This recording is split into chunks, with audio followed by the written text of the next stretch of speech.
Alors, je voudrais insister sur la question de l'unité et de la dualité. Car, en fait, j'ai entendu hier une conférence sur Benny Lévy, et notamment un ouvrage qu'il a publié qui s'appelle Logos et la lettre. Et il travaille justement sur les différentes structures de dualité. Et il montre que dans un rapport de dualité, il y a toujours un élément dominant, un élément dominé.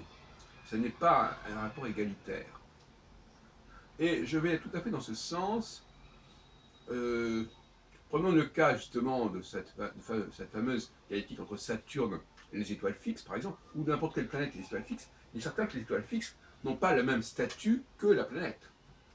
Elles ne bougent pas, elles ne changent pas de place, elles sont des repères, et Saturne donc va se servir de ces repères pour structurer son temps, son espace-temps. Donc, d'une manière générale, il y a des éléments qui a un rôle auxiliaire, qu'on retrouve d'ailleurs dans la Bible avec Ève, la femme qui est l'auxiliaire, Lézer, l'auxiliaire de l'homme. À un moment donné, quand il renonce à l'androgyna. Donc, le 2, c'est toujours l'échec du 1, en fait.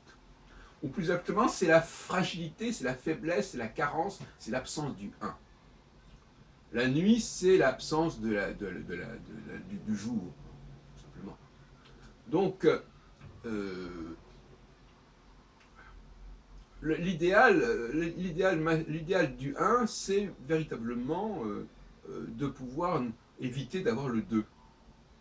Le 2, c'est un palliatif, c'est une fragilité, une faiblesse, un besoin plus ou moins artificiel qui nous oblige à demander de l'aide, à, euh, à ajouter quelque chose. Par exemple, quelqu'un, voilà, il a besoin il a peur d'oublier des choses, alors il va écrire son texte, il va le lire, donc il va y avoir une dualité entre lui et son texte, et il va nous emmerder avec sa lecture de texte, etc. Alors qu'il pourrait très bien s'exprimer directement, parce qu'il a peur, d'oublier quelque chose, il a peur de se mélanger les pattes, etc.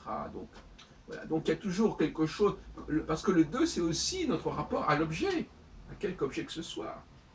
La plupart des cas, initialement, l'objet, il vient comme une prothèse, comme un prolongement ou comme un soutien, n'est-ce pas? Vous connaissez la fameuse histoire de l'homme qui a trois pattes parce qu'il a les deux jambes et puis il a la canne.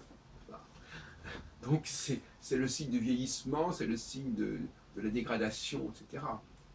Donc en réalité, nous sommes dans un système unitaire. Et il faut maintenir cette unité. Et finalement, quand cette unité n'arrive pas à s'assumer pleinement, à ce moment-là, il y a des compromis, il y a des ajouts, il y a des prolongements, il y a des complémentarités. Ce mot complémentarité est extrêmement suspect parce qu'en fin de compte, le 1, quand il est en pleine possession, il n'a absolument besoin d'aucune complémentarité. La complémentarité, c'est déjà un marché, c'est déjà une tentation. Regarde, voilà, la tentation. Mais regarde comme tu serais beaucoup mieux si tu avais quelqu'un ou une aide, ou si tu avais cet objet, cette machine, ce papier.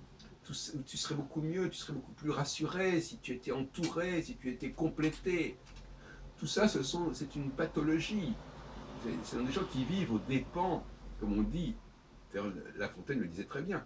Tout flatteur vit aux dépens de celui qui l'écoute. Ben voilà, la dualité vit aux dépens de l'unité, quand cette unité a le malheur d'écouter certaines propositions, certaines suggestions assez discutables. Alors vous me direz, oui, mais c'est bien de déléguer, c'est bien d'employer des gens. Ça permet justement le plein emploi. Alors on peut en discuter de cette question-là, le plein emploi qui impliquerait que l'on fasse du travail en miettes, comme dirait Fourastier, que l'on que l'on découpe, que l'on subdivise le travail pour que tout le monde ait une bribe de travail, etc. C'est complètement délirant, comme vous imaginez bien. Donc, moi je préfère qu'on paye les gens à ne rien faire, à la limite, hein, puisque si la productivité le permet, plutôt qu'on leur donne du travail qui va finalement produire quelque chose de beaucoup plus négatif et malheureux que si on avait laissé quelqu'un le faire tout seul. Hein. Alors les gens sont tout le temps à vous guetter en disant mais oui, mais si vous avez besoin de quelqu'un, mais si vous avez besoin de telle chose, etc. Mais c'est une plaisanterie tout ça.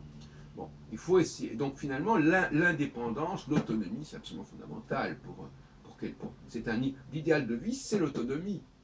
Hein. Et quand on échoue dans cette autonomie, eh bien, on bascule dans une forme de dualité. Donc, effectivement, pour revenir à l'astrologie, puisque c'est quand même notre sujet, j'ai dit à quel point le mouvement pour l'Académie de l'astrologie impliquait donc d'aborder des questions fondamentales qui, par ce que je suis en train de dire, ça n'intéresse pas que les astrologues, vous imaginez bien. Il faut commencer par discuter de sujets qui intéressent l'astrologie, mais qui intéressent aussi d'autres domaines. De même qu'il faut, par exemple, parler de phénomènes de société, de problèmes de société que tout le monde peut observer, et pas seulement les astrologues, qui vont commencer à vous parler de tel événement parce que ça colle dans leur système, dans leur grille. Parce qu'ils auront notamment oublié et négligé les étoiles fixes.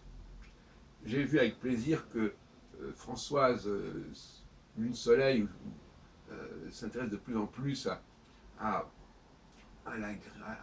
l'axe Aldébaran-Antares. C'est aussi le cas de Patrice Bourriche.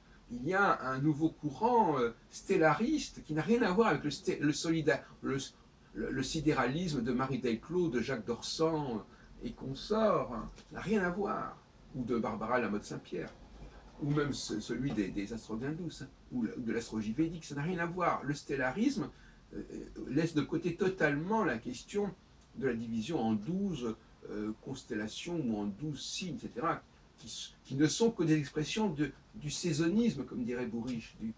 Ce sont des saisonnologues qui divisent en 12.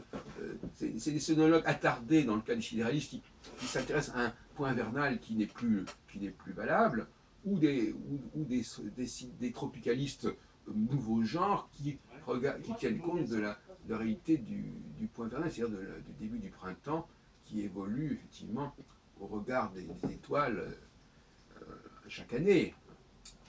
Donc effectivement, le grand gagnant de cette bataille actuelle, c'est la Lune et les étoiles fixes. Et Saturne. Voilà. Ça, c'est le triplet, c'est le tiercé gagnant. Vous pariez sur Lune, Saturne, étoiles fixes, et notamment les étoiles fixes royales. Là, vous avez le tiercé gagnant de l'astrologie du XXIe siècle.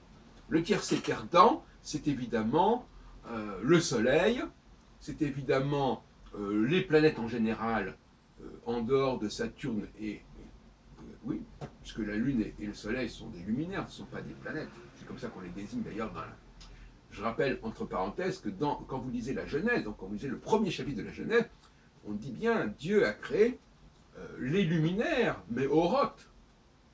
C'est-à-dire les deux structures qui sont lumineuses véritablement dans le ciel, une vraie lumière, et les disques d'ailleurs du Soleil et de la Lune se ressemblent beaucoup, même si la distance n'est pas du tout la même, enfin il y a une sorte de polarité, mais c'est comme la Lune qui l'emporte, et les étoiles, on ne parle pas des planètes, on ne parle dans la Lune, dans la Genèse, en tout cas, on ne parle pas des planètes, ça n'existe pas. Et effectivement, la Lune, c'est l'astre fondateur de l'astrologie, jusqu'à un certain point. Et Saturne n'est jamais que l'octave supérieure de la Lune. C'est-à-dire qu'on ne se serait jamais intéressé à Saturne s'il n'avait pas les mêmes caractéristiques que la Lune. Voyez-vous ? Et c'est ça qui fait que c'est Saturne qui est distingué et non pas Jupiter ou Mars ou autre chose. C'est parce qu'il permet, d'ailleurs on l'a dit dans ce colloque, il permet, on sait très bien que des gens comme Rudyard, tout en prétendant s'occuper de la Lune, en réalité s'occupe de Saturne, mais pas réellement non plus, puisqu'il est constamment en train de passer d'un jour à un an. Bon, or, un jour à un an, c'est exactement le rapport de force entre la Lune et Saturne. Bon. maçon. Donc c'est évident. Là, il y a une sorte de supercherie, d'imposture. Donc en plus que malheureusement, si effectivement Rudyard respecte ce rythme de 30 ans ou de 7 ans, les points de changement, les dates ne sont pas les mêmes que s'il utilisait vraiment Saturne. Donc on n'a pas non plus une structure chronologique qui est viable avec Rudyard, avec son système de cycle de la lunaison. C'est très intéressant en soi, il y a une intuition des 30 ans, mais les dates ne sont pas valables puisqu'il ne tient pas compte des étoiles fixes, où il en tient compte avec Régulus, mais de façon totalement secondaire et pour des raisons qui sont plus liées au système des airs, enfin, peu importe, c'est un autre sujet. Parce que là, effectivement, dans les arts précessionnels, on nous parle non pas des étoiles, mais enfin on nous parle. Et alors c'est intéressant parce que si c'était bien des étoiles fixes, moi je sais quand j'ai appris l'astrologie, on les mettait, elles sont même encore dans des manuels comme celui de Hadès dans les années 60.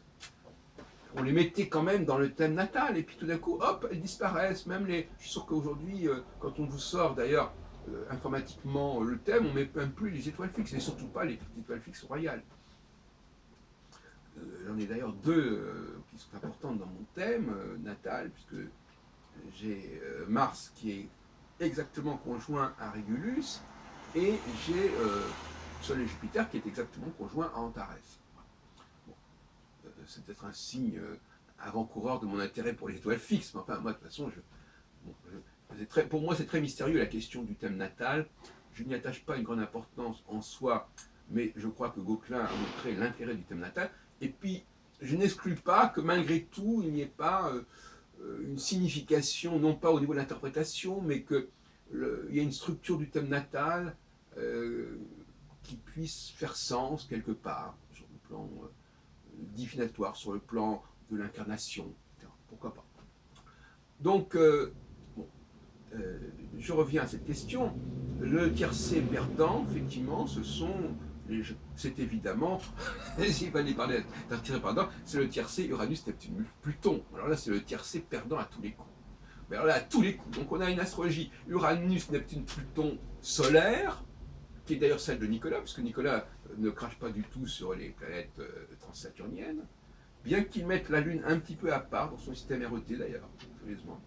Et d'autre côté, le tiercé gagnant, qui est le tiercé Lune, Saturne, étoile fixe royale. Voilà.